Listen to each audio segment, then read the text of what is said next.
Hi Capricorn! Welcome po sa inyong reading. So this is for September the 8th to September the 11th reading.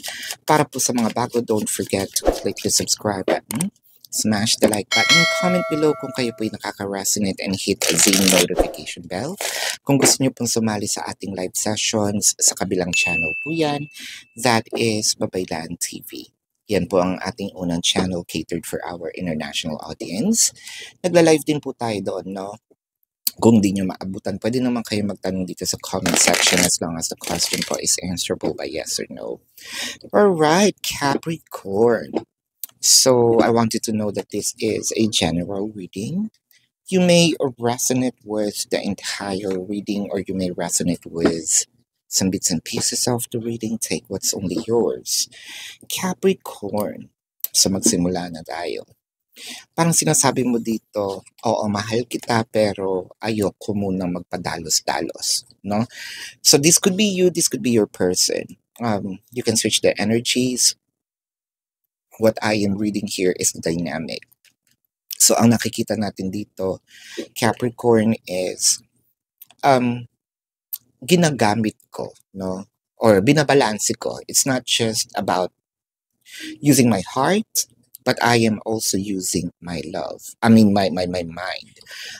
For a few numbers of you, baka kasi din naman, medyo nababawasan, no? Ang enthusiasm natin dito sa relationship dahil hindi tayo nakakatanggap ng kung ano man yung na-expect natin. Well, sasabihin ng iba, that sounds transactional. Ganun naman talaga, no? Wala namang nagmahal, no, na hindi ka aasa, no, na tanggalin na natin yung mga kaimpokritohan na yan na no, the selfless, no. Meron talagang mga taong ganun. Pero hindi naman palagi, no. Kahit yung mga selfless na tao, somehow they are actually expecting something in return pa rin, no. Hoping, no, crossing their fingers that masusuklian or they will be reciprocated. For those of you who are in separations, I feel like sabihin natin medyo nawawalan tayo ng pag-asa dahil either hindi nagbabago si person or kahit gusto natin siyang kausapin, tinitikis natin dahil hindi pa nagtatanda, no? Actually, this is more of really the intellect, no, is kicking in. No, hindi na, wag muna natin, siguro sabi dito ni Capricorn, hindi ko muna tibukin, no, itong si puso. Dahil, this time, no, kailangan manaig ang ating isipan, ang talino, no. So, medyo nagiging cold ng kaunti lamang naman. Siguro dahil din with the star, we place the person in a pedestal. Somehow, sa kanya umikot ang mundo natin, no? Kumbaga siya ang naging sentro, no? Parang dati, hindi tayo nakakakilos, no?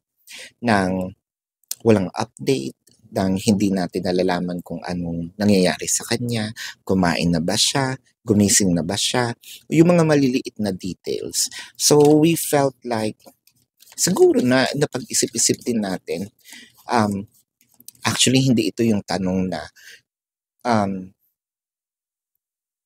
nagkulang ba ako, no?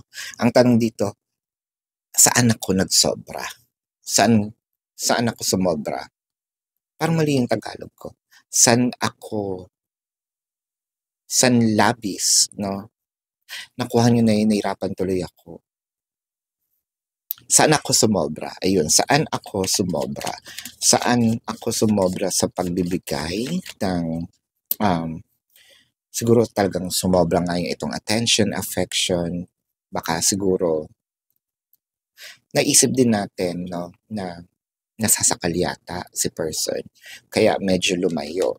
With the Four of Pentacles and the King of Pentacles, baka kasi din, ang akala naman ni person is masyado tayong demanding, masyado tayong mapaghanap. Kaya parang sa'yo, kung yun pala ang iyong isip, or iniisip sa akin. So, might as well bitawan ko or wag ko muna, hayaan muna kita. No?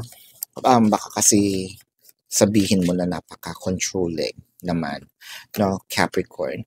With the Wheel of Fortune and the Six of Cups, for few numbers of yun na merong separations dito, kailangan ko lang tong hapyawan ha, kasi dubaan siya eh.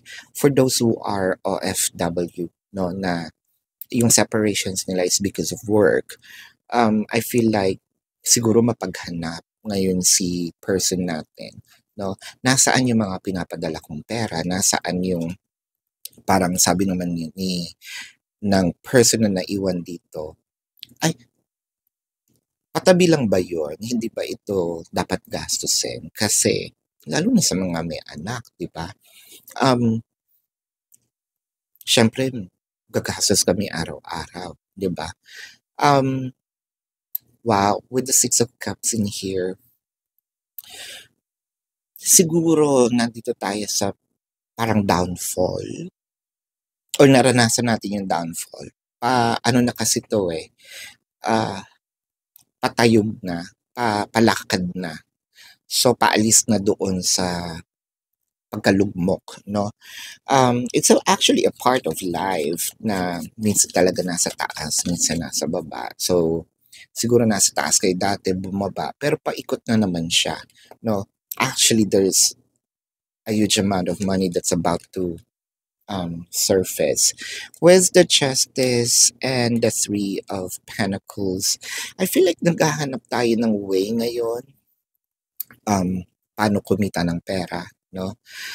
Sa romance naman, naghahanap tayo ng way how we can resolve the issue, diba? The issue here is probably nga, no? How can I offer or tell my person na mali naman siya ng iniisip, no? Na baka kailangan nga namin ng time to have a separation or pause or place this in anong tawag doon, yung cool off, no? With the Eight of Pentacles, I just mentioned with the Five of Swords, kasi parang pakiwari mo dito, ako lagi ang nasisisi, ako ang nabiblame, parang nagiging pabigat ako. So might as well bigyan kita ng time para sa'yo, or at least para sa akin din, gawin natin itong, yung time in separation, gawin natin itong time para makapag-isip-isip, no, sa ating dalawa.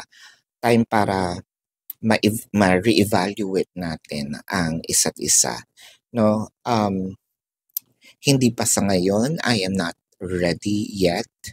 Siguro nga hindi ko pa nakikita, kung ako'y nag-observe, no, hindi ko pa nakikita ang mga pagbabago sa'yo.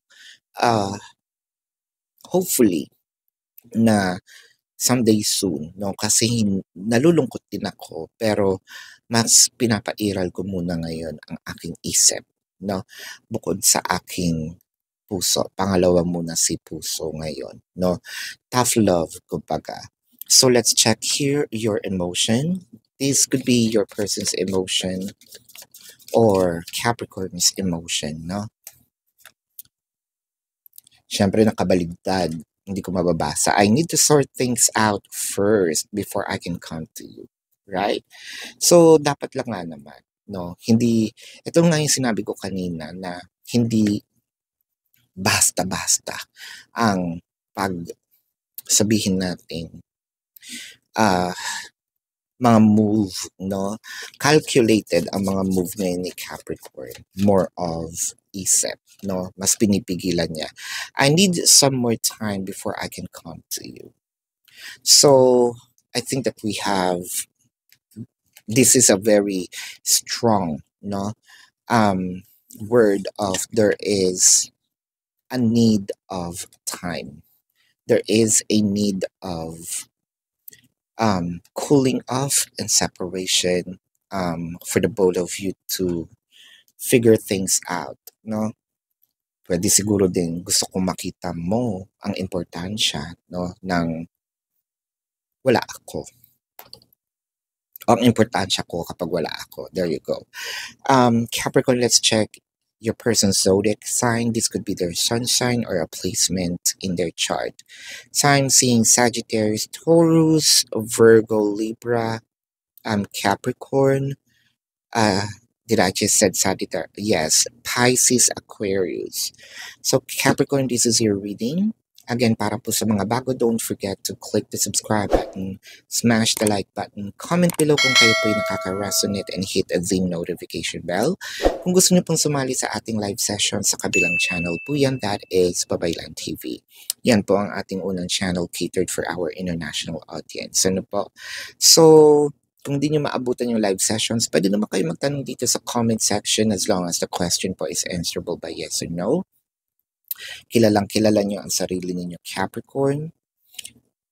Kung papatulugin kayo ng yes or no, much better. Pero kung hindi, dumiretso na kayo doon sa ating website, no? There is a link sa description box. Click the link, you're gonna be routed to my website. Ang unang bubungad po sa inyo is yung question form. So, ibaba nyo lang ng konti, makikita nyo po din yung mga QR codes, no?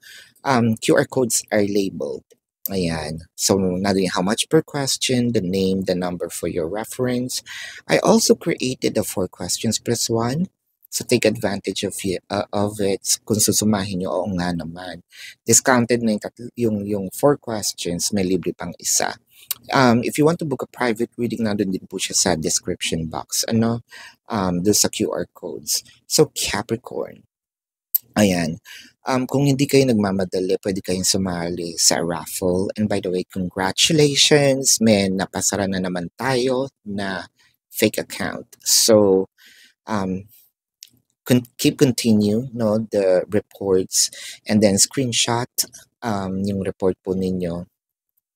Send it to the designated email, and bubunot po tayo dun ng winner. So Capricorn, kung hinahanap po ninyo itong ibang readings po, especially yung topic is yung mga ex, no? Nandun po siya sa Facebook. Kung hindi nyo mahanap yung Facebook, bumalik po kayo doon sa question form. May mga icons po or logo, no, ng mga social media accounts. Click that, i-route po kayo doon sa ating social media. This is your reading. Love and light. Namaste. See you po sa susunod na reading. Goodbye. You want the